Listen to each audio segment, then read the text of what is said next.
Little Lord Fauntleroy. Страница 7, Chapter 1.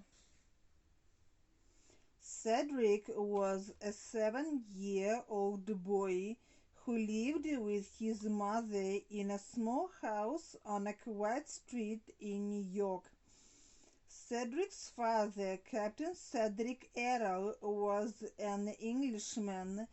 He died when Cedric was a little boy, and he could not remember very much about him. Since then, his mother always cried when he spoke of his father.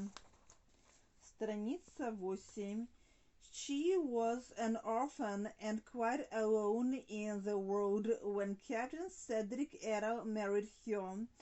They loved each other dearly, but Captain's father got very angry with his son.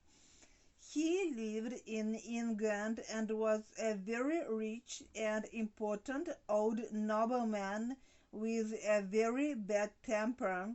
He disliked America and Americans. He had 2 sons older than Captain Cedric, and it was the law that the eldest of these sons should inherit the family title and the rich estates, so there was little chance that Captain Cedric could be very rich himself. He had a beautiful face and a fine, strong, graceful figure. He was brave and generous, and had the kindest heart in the world. Neither of his elder brothers was handsome, or very kind or clever. When they were at college, they didn't want to study, and wasted both time and money. The old Earl, their father, was always disappointed with them. In his proud, stubborn old heart, the Earl loved his 3rd son greatly. Once he sent him off to travel in America, and after about 6 months he received a letter telling of his love for the pretty American girl and of his marriage. The Earl was wild with anger. He sat down and wrote to his son and ordered him never to come home. He told him he was cut off from his family forever. The captain was very sad when he read the letter. He was very fond of England, and he loved his home. Страница 9.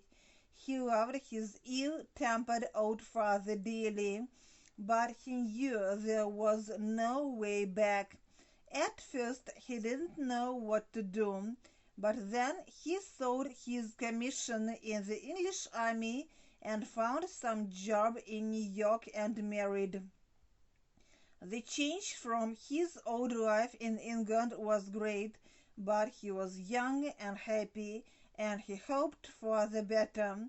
His wife was very sweet indeed, and their little boy Cedric was always well, and he never gave them any trouble.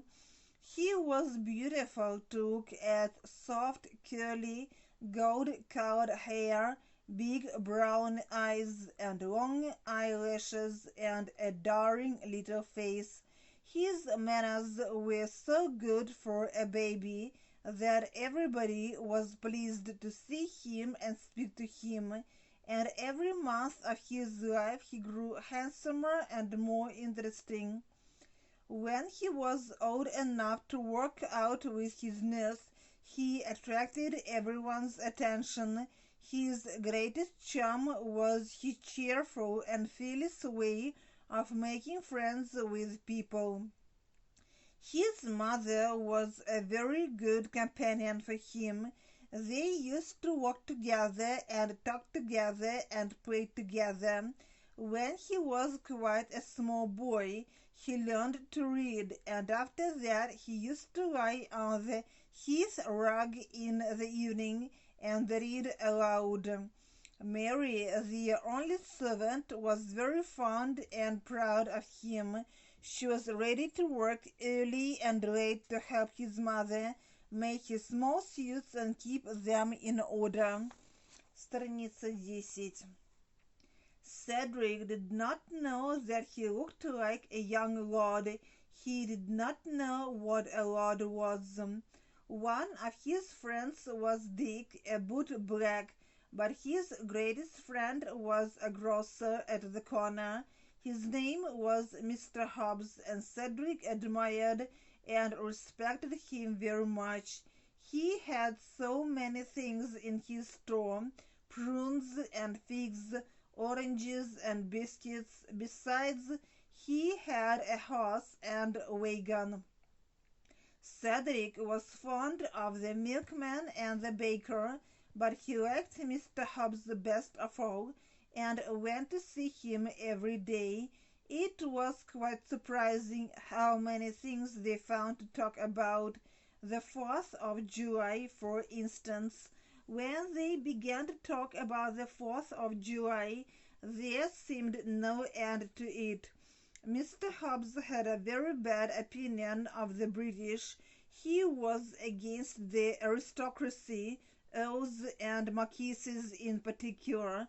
He told the whole story of the Revolution in wonderful and patriotic stories about the villainy of the enemy and the bravery of the revolutionary heroes.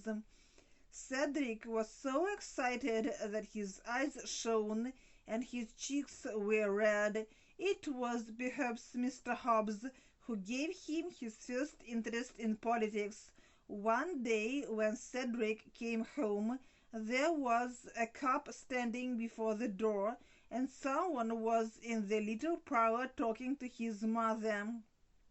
Mary hurried him upstairs and put on his best summer suit. When he was dressed, he ran downstairs and went into the parlor. A tall, thin old gentleman with a sharp face was sitting in an armchair. His mother was standing nearby with a pale face, and he saw that there were tears in her eyes.